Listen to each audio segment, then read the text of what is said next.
Hello students. आज statistics का lecture 2। First lecture में हमने डिस्कस किया था ग्रुप डाटा के बारे में कि ग्रुप डाटा क्या होता है। आज का जो टॉपिक है, आज के टॉपिक में मीन निकालेंगे, यानी कि माध्य निकालेंगे। हमारे एनसीईआरटी में हमें 3 मेथड दे रखे हैं मीन निकालने के।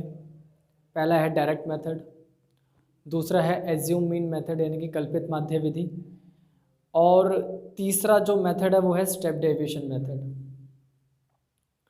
स्टेप डेविएशन मेथड शायद आपके सिलेबस में इस बार भी नहीं है लास्ट टाइम की तरह, बट क्योंकि नॉलेज पर्पस से मैं आपको स्टेप डेविएशन मेथड भी करवाने वाला हूँ। अब एक खास चीज़ ये है कि हम 3 मेथड से क्वेश्चन को सॉल्व करेंगे,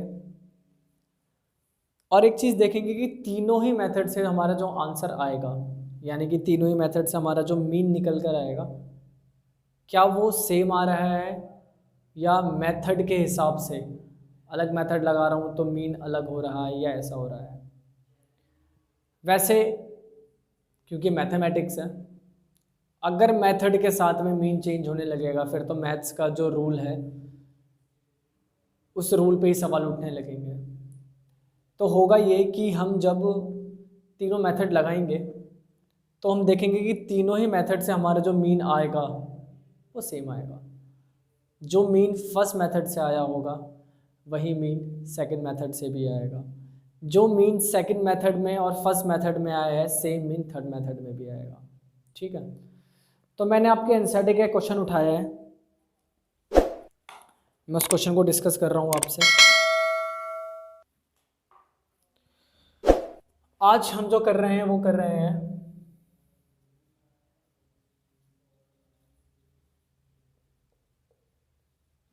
कैलकुलेशन ऑफ मीन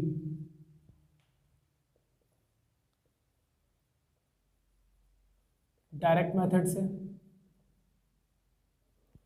दूसरा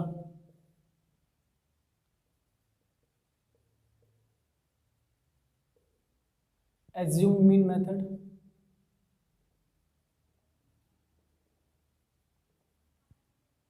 and third is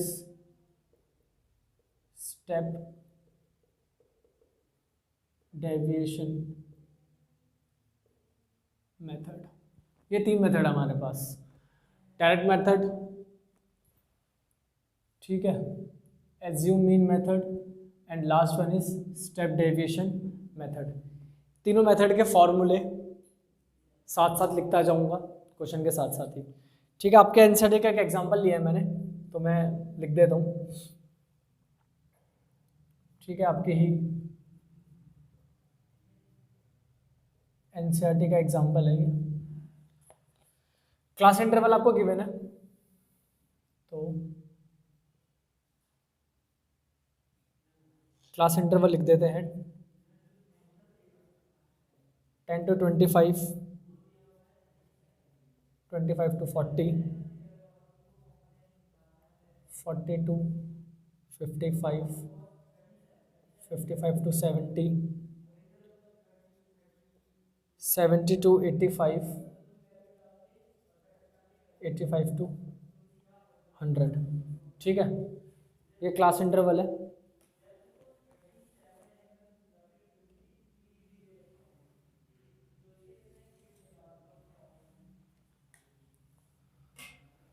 F I given है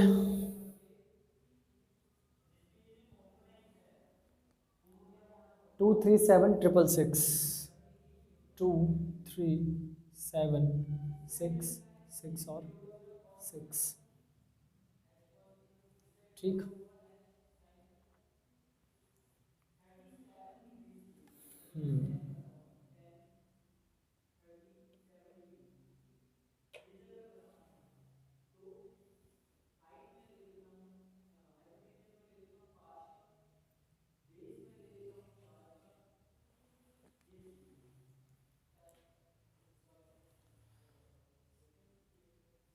यहाँ पे सम करूँगा तो ये मुझे मिलेगा सिग्मा एफ आई बराबर 30।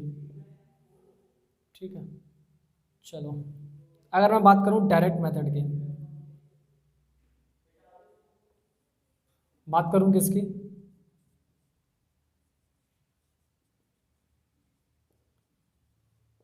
डायरेक्ट मेथड की। तो मीन निकालने का फॉर्मूला होता है sigma F I X I upon में सिग्मा एफ आई, यही होता है sigma F I X I upon में sigma F I. Problem F I तो आपको दिख रहा है बट आपके पास अभी क्या नहीं है, आपके पास एक्स आई नहीं है। तो हम क्या करेंगे, हम यहाँ पे एक्स आई निकालेंगे। एक्स आई निकालने के लिए आपको क्या करना है, यहाँ दिखा रहा हूँ जो आपकी अपर लिमिट और लोअर लिमिट है, lower limit upper limit divide by 2, ठीक है। यानी कि एक्स आई निकालने का जो फॉर्मूला है आपका वो हो जाएगा आपका अपर लिमिट प्लस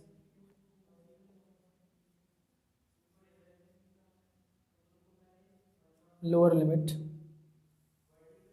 होल के नीचे 2, ठीक है। ये आपको एक्स आई निकालने का फॉर्मूला है कब, जब आपको क्लास इंटरवल दे रखे हैं और एफ आई दे रखा है, एक्स आई गिवन नहीं है, तो हम एक्स आई ऐसे निकालेंगे। तो 20 और 10 30 35 डिवाइडेड बाय 2 17.5, यानी कि पहला मेरा कितना आ गया एक्स आई 17.5, ठीक है। समझ में आया क्या करना है, दोनों को ऐड करना है और ऐड करके डिवाइड बाय क्या कर देना है 2 कर देना है। अब देखो दोनों के बीच में गैप कितने का था 25 और 10, डिफरेंस निकालो। 15 का डिफरेंस आ रहा है, सब जगह 15 का डिफरेंस है। तो एक्स आई निकालने के लिए क्या करो, जो फर्स्ट क्वांटिटी आई है उसमें 15 और जोड़ लो। तो 17.5 में अगर मैं 15 और जोड़ दूंगा तो मिलेगा 32.5, कितना मिलेगा 32.5। ऐसे 32.5 में 15 और जोड़ लो 47.5, ऐसे जोड़ते हुए चलोगे तो 62.5, नेक्स्ट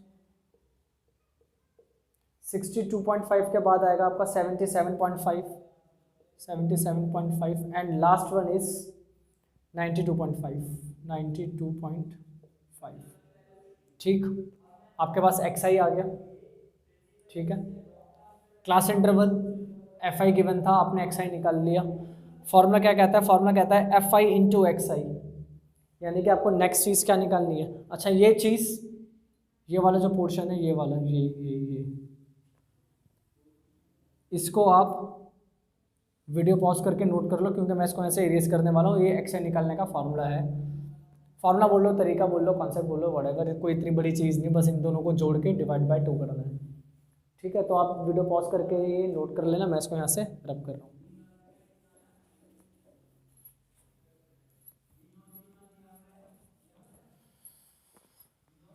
चलो जी, क्या निकालना है आगे, एफ आई एक्स आई चाहिए मेरे को अब, है ना। तो मैं यहाँ पर एक लाइन खींच लेता हूँ,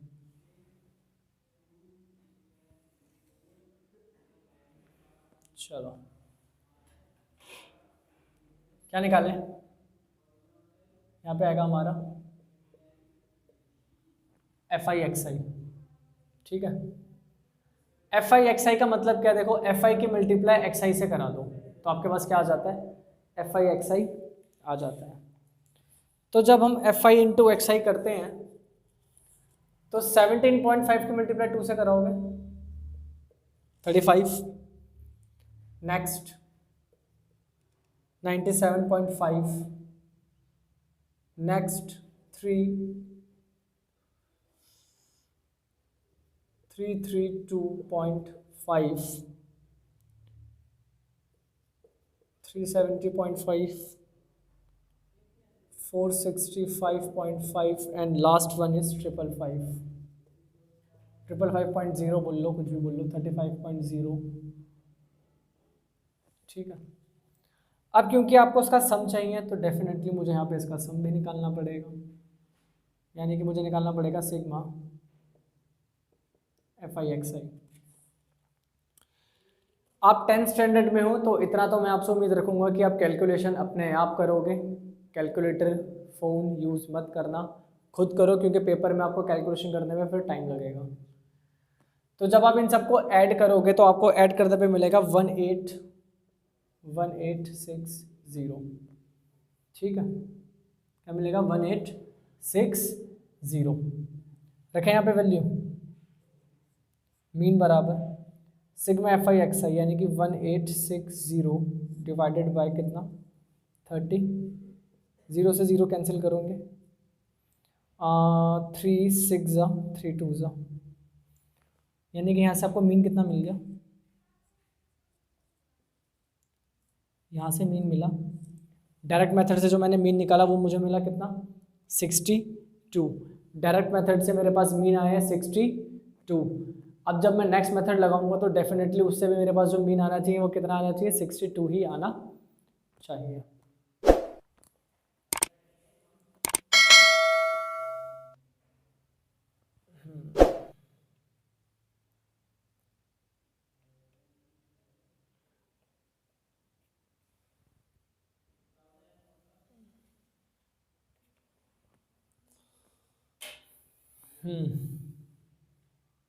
चलो अब है एज्यूम्ड मीन मेथड।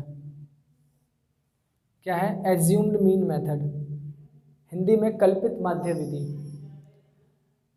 पहले फॉर्मूला लिख देता हूँ उसका, मीन बराबर A plus sigma F I D I upon में सिग्मा एफ आई।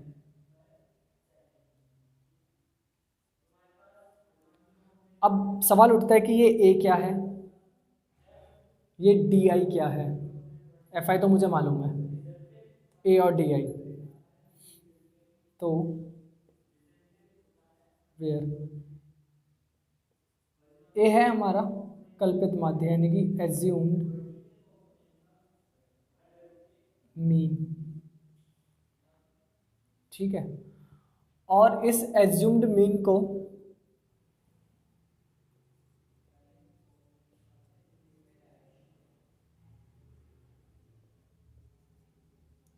एक्स आई में से हम एज्यूम मीन लेंगे। कहाँ से लेंगे,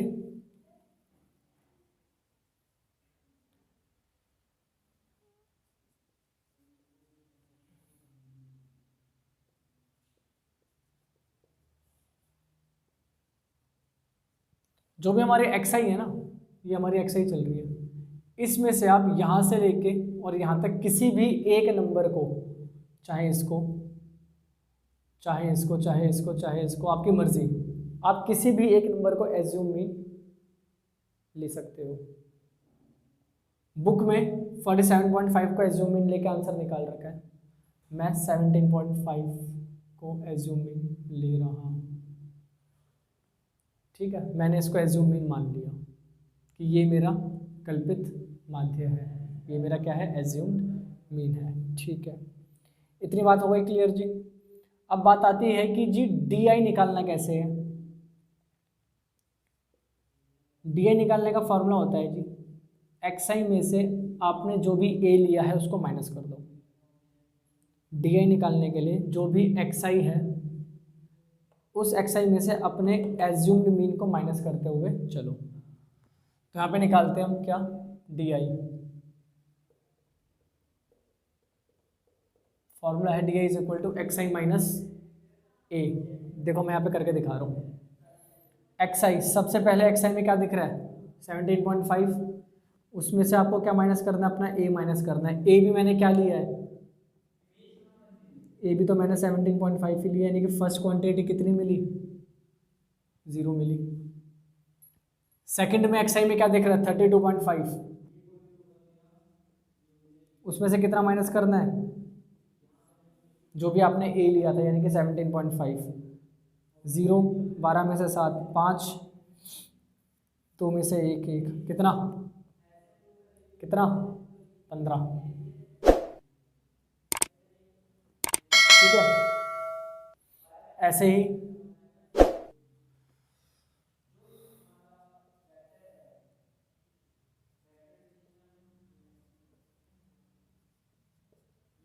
ठीक है, माइनस करते जाओगे आपको सारी क्वांटिटी मिलती जाएंगी।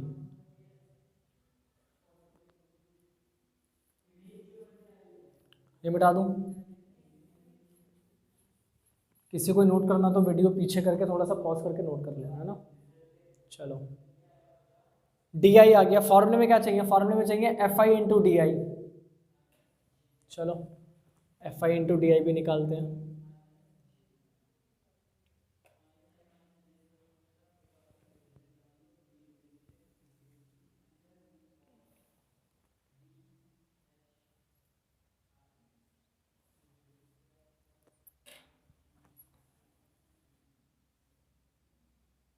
Sigma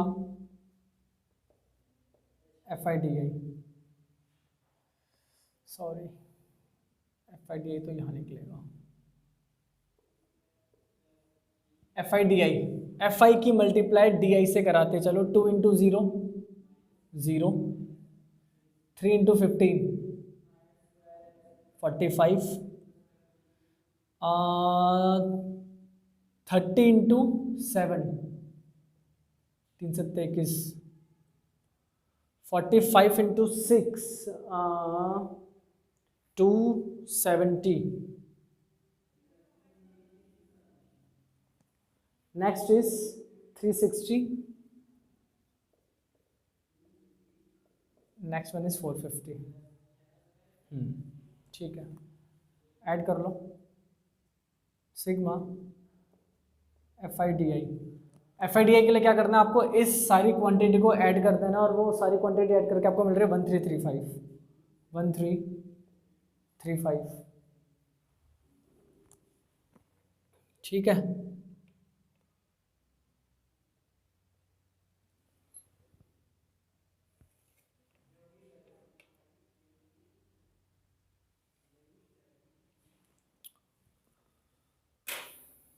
one 1335।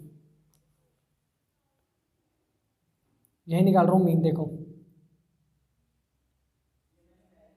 मीन बराबर A 17.5 plus sigma F I D I 1335 upon में sigma F I is 30। Mean is equal to, देखो 30 को ऐसे लिख लूँ 3 इंटू 10, कोई दिक्कत? वो मेरी कैलकुलेशन में कैलकुलेशन को आसान बनाना चाह रहा हूँ। आप डायरेक्टली उसको 2 से डिवाइड कर सकते थे, 2 से होगा नहीं वैसे एक्चुअली, 3 या 5 से करोगे तो। देखो मैंने 30 को 3 इंटू 10 कर लिया, मैं 3 से डिवाइड कर रहा हूँ। 3 4 ज़ा 12, 3 4 ज़ा 12, 3 5 ज़ा 15, कितना मिला? 17.5 ये था, प्लस में यहाँ पे मिला 445 अपॉन में 10। कितनी ज़ीरो है नीचे? एक ज़ीरो है ना, तो मीन बराबर में 17.5 प्लस में 44.5। ठीक है जी, मीन बराबर अगेन 62। ठीक है, दोनों को जोड़ लोगे आप तो आपको क्या मिल जाएगा? 62 मिल जाएगा। यानी कि एज्यूम मीन मेथड से भी जो मेरे पास मीन आया वो 62 ही आया। किसी को अगर ये चीज़ समझ में नहीं आई है ना, नॉर्मल जैसे कैलकुलेशन करते हो वैसे कर लो, कोई दिक्कत नहीं। 10th स्टैंडर्ड में हो, गुणा भाग जमा घटा आप लोगों को आती है। ठीक है, चलो last method, step deviation method. Step deviation method. अगर कोई सोच रहा है कि यार पेपर में तो आ नहीं रहा, छोड़ इस वीडियो को, आगे देख के क्या करूँगा भाई, गलती से 11वीं में चले गए और 11वीं में जाके अगर आर्ट्स विद इको या कॉमर्स ले ली तो वहाँ पे एक किताब मिलेगी स्टैटिस्टिक्स, ये सारी चीज़ें चल रही होंगी उसमें, वहाँ पे स्टेप डेविएशन पढ़ना ही पड़ेगा। जब 11वीं में जाके पढ़ना ही है तो भी पढ़ लो, है ना, तो आगे जाके थोड़ी सी आसानी ही रहेगी। स्टेप डेविएशन, सबसे पहले फॉर्मूले की बात करते हैं। मीन बराबर A plus sigma FI/UI upon में सिग्मा FI मल्टीप्लाई में H। ठीक है जी। UI निकालने का फॉर्मूला जो आपने DI निकाला था ना, उसको H से डिवाइड करवा दो। कहाँ DI? ये जो क्वांटिटी आई है इसको H से डिवाइड करवा दो। और H क्या बताया था मैंने भैया? H था difference between upper limit and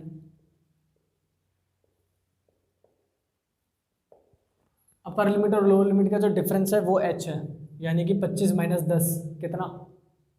15। यानी कि H कितना दे रखा है तुम्हें यहाँ पे? 15 दे रखा है। ठीक है, तो निकाले UI।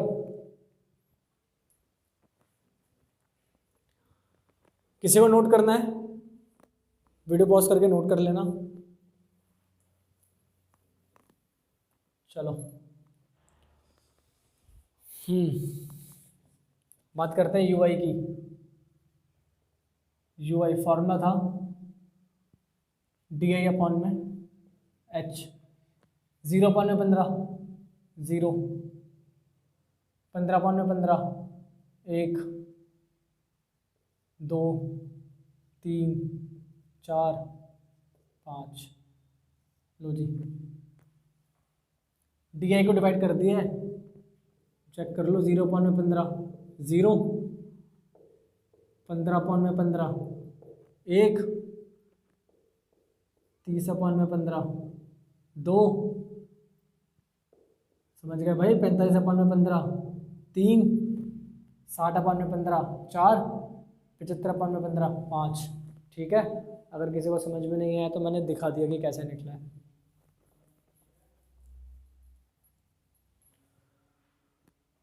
हाँ हे भगवान सद्बुद्धि। नाउ क्या चाहिए? क्या चाहिए? FI इंटू UI तो मिल गया भैया, इसकी FI से गुणा करवा दो इसी बात में।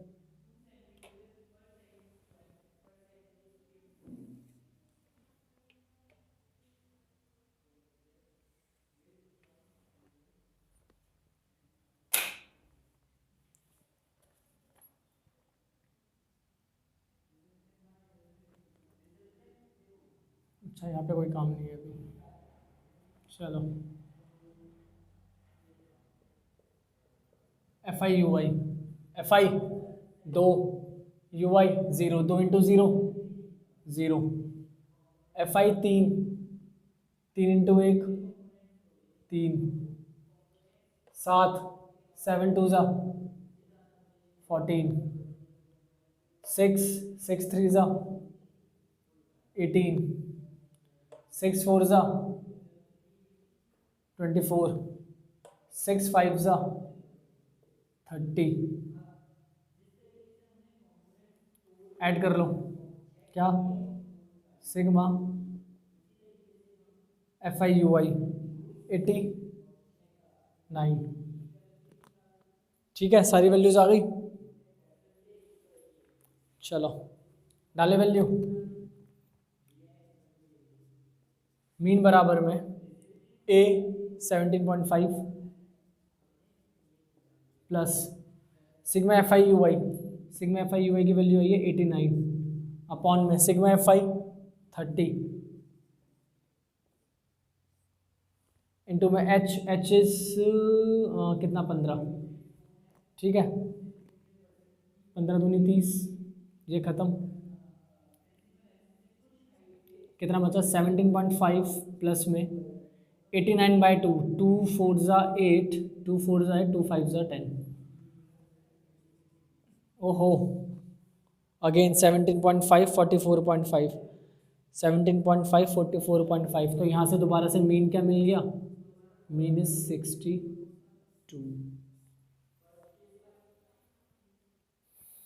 That's the topic. तीनों मेथड देख लिए, डायरेक्ट देखा, एज्यूम मीन भी देखा और स्टेप डेविएशन भी देखा। तीनों मेथड से आंसर निकला सेम। क्वेश्चन में अगर स्पेसिफिक मेंशन नहीं है, जो तुम्हारा मन करे वो मेथड लगा दो। डायरेक्ट लगाना है डायरेक्ट लगा दो, एज्यूम मीन लगाना है एज्यूम मीन लगा दो, स्टेप डेविएशन लगाना है स्टेप डेविएशन लगा दो। लेकिन अगर क्वेश्चन में स्पेसिफिक बोल दिया गया कि यूज़ दिस पर्टिकुलर मेथड, तो फिर आपको वही मेथड लगाना पड़ेगा। अगर उसने बोल दिया ये चाहिए, कल्पित माध्य चाहिए, एज्यूम मीन चाहिए, तो यही लगाओगे। उसने बोल दिया डायरेक्ट से निकालो, तो डायरेक्ट से ही निकालोगे। उसने बोल दिया स्टेप डेविएशन से निकालोगे। अब आपकी जो एक्सरसाइज है 14.1, उसमें इसके अलावा कुछ भी नहीं है, इसके अलावा कुछ भी नहीं है। ठीक है, जो कुछ अलग है वो मैं देखो यहाँ बता रहा हूँ तुम्हें। क्वेश्चन तुम्हारा यहाँ पे कंप्लीट हो गया। ठीक है, तुम्हें कुछ इंटरवल मिलेंगे, एग्जांपल दे देता हूँ कैसे। इंटरवल मिलेंगे जैसे मान लो 10 से 20, 21 से 30, 31 से 40। अब यहाँ पे क्या था, यहाँ पे जब यहाँ 10 था तो यहाँ 25 था, और ये 25 जो यहाँ था वो 25 यहाँ भी आ रहा था, जबकि यहाँ ऐसा नहीं हो रहा है। यहाँ 20 है लेकिन यहाँ पे कितना आ रहा है, यहाँ पे 21 आ रहा है। तो ये डिसकंटिन्यूस सीरीज है। अब इस सीरीज को कंटिन्यूस बनाने के लिए क्या करेंगे, इसमें से तो 10.5, इसमें से तो 0.5 माइनस कर देंगे और इसमें 0.5 ऐड कर देंगे, तो ये कंटिन्यूस बन जाएगा। 10 में से 0.5 माइनस करोगे तो कितना बचेगा 9.5, और यहाँ पे कितना हो जाएगा 20.5। 21 में से जब 0.5 माइनस करोगे तो कितना हो जाएगा 20.5, और यहाँ पे कितना हो जाएगा 30.5। ऐसे 31 में से जब 0.5 माइनस करोगे तो 30.5, और ये कितना हो जाएगा 40.5। इस तरीके से आप डिसकंटिन्यूस सीरीज को क्या बना सकते हो, कंटिन्यूस बना सकते हो। ठीक है, लेक्चर 3 में मैं कुछ इसके कुछ एक्स्ट्रा क्वेश्चन लेकर आ जाऊंगा, और कुछ जो एनसीईआरटी के अच्छे क्वेश्चंस हैं जो मुझे लगेगा कि हाँ यार ये बच्चे को करवाने चाहिए, वो लेकर आ जाऊंगा। अदरवाइज अब इस टॉपिक में कुछ बचा नहीं है। अगले लेक्चर में इसके कुछ अच्छे क्वेश्चंस देखते हैं, कुछ एक्स्ट्रा क्वेश्चन, कुछ एनसीईआरटी के questions. Next to next lecture में मिलेंगे क्या, मूड के साथ। ठीक है, जो हमारा नेक्स्ट टॉपिक है इस चैप्टर में। तब तक के लिए स्टे सेफ, घर पे रहें। Pause the video to note it down.